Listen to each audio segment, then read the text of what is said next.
Hello, Cho. Let's say the given question. The question says we need to choose the correct statement for amplitude modulation. Option A given amplitude of modulating signal is varied in accordance with the information signal.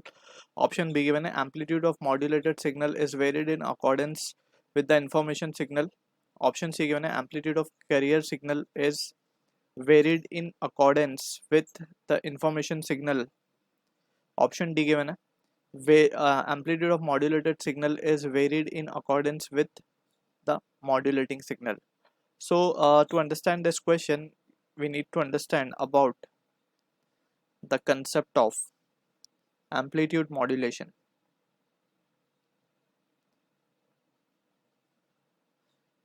So basically amplitude modulation होता क्या है, that we need to understand.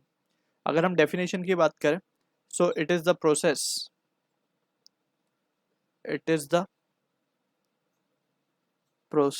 of superimposing the message signal.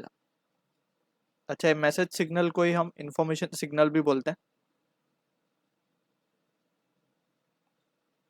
Message signal और information signal, यहाँ पे और लिख देते हैं हम, राइट. मैसेज सिग्नल और information signal with carrier signal या फिर carrier wave to change the amplitude of carrier wave, इसे हम कहते हैं एम्पलीट्यूड मॉड्यूलेशन. ठीक है ना. सो यहाँ पे वी नीड टू अंडरस्टैंड, अगर हम ध्यान से देखें तो इसका अगर हम ग्राफिकल रिप्रेजेंटेशन लें, लेट सपोज हमारे पास कोई एक मैसेज सिग्नल है इन the form of sinusoidal wave.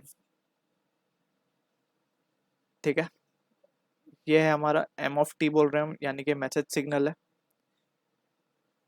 Plus A M minus A M, V versus T का ग्राफ हम ले रहे हैं यहाँ पे. जो सिग्नल है that is in the form of voltage and time variation. ठीक है. ऑन द अदर हैंड इसको हम सुपरपोज करेंगे हाई फ्रीक्वेंसी कैरियर वेव के साथ.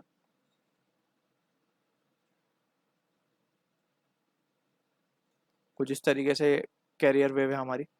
इसमें मैक्सिमम एम्पलीट्यूड जो होगा इसका वोल्टेज का वो होगा AC, ये होगा माइनस ऑफ AC, राइट. इसको हम बोल देंगे कैरियर वेव. अब ये दोनों जब सुपरपोज होंगी तो हमें जो चीज़ मिलेगी वो मिलेगी एम्पलीट्यूड मॉड्यूलेटेड वेव. अब एम्पलीट्यूड मॉड्यूलेटेड वेव में क्या होगा, for this positive half cycle क्या होगा, वैल्यू पीक वैल्यू जो होगी ज़्यादा होगी इस तरीके से, राइट. और for negative half cycle it will be something like this.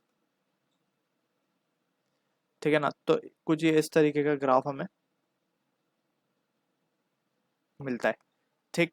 तो यहाँ पे we have two maximum values, ये है वी मैक्स और ये है हमारा वी मिन.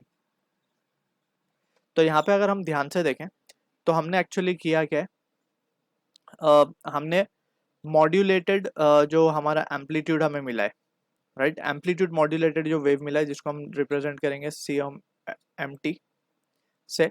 तो यहाँ पे हम देख सकते हैं हमने किया क्या, बेसिकली हमने एम्पलीट्यूड को वेरी करवा दिया, राइट. एम्पलीट्यूड को वेरी करवा दिया in accordance with the message signal, क्योंकि हम देख सकते हैं मैसेज सिग्नल जब पॉजिटिव था तो हमें एम्पलीट्यूड जो है उसका वो ज़्यादा मिला, वी मैक्स मिला, और जब वो नेगेटिव हाफ साइकिल के लिए वो कम मिला. तो एक्चुअली में हो क्या रहा है, हो ये रहा है कि एम्पलीट्यूड जो है वो कैरियर सिग्नल का वो मैसेज सिग्नल के अकॉर्डिंगली वेरी कर रहा है. ठीक है ना. तो यहाँ पे हम अगर ऑप्शंस की बात करें तो ऑप्शन ए में बोला जा रहा है amplitude of modulating signal is varied accordance with the information signal. Amplitude of modulating signal, so यहाँ पे दिस इज इनकरेक्ट. क्यों? क्योंकि हम देख सकते हैं कि हमारा जो है एम्पलीट्यूड ऑफ कैरियर सिग्नल जो है वो वेरी हुआ है. ठीक है ना. कैरियर सिग्नल का एम्पलीट्यूड हम देख सकते हैं वो वेरी कर गया in accordance with the message signal या फिर information signal. So option A can be discarded. Option B की बात करें तो amplitude of modulated signal is varied in accordance with the information signal, so this is again incorrect. ये हमारा information signal है, ठीक है। तो यहाँ पे this also is incorrect, modulated signal नहीं बल्कि जो है हमारा करियर सिग्नल, ये वाला करियर सिग्नल ये वेरी हुआ है, इसका एम्पलीट्यूड वेरी हुआ है, not the of the modulated signal. Option C में बोला जा रहा है amplitude of carrier signal is varied, yes this is correct in accordance with the information signal. So information signal के हिसाब से फॉर पॉजिटिव ये मैक्सिमम दिखाने लगा value, for negative it is less than the actual value, ठीक है। तो option C हमारा करेक्ट होगा for this case. Option D को भी हम डिस्कार्ड कर सकते हैं for this question. I hope you understood the solution. All the best.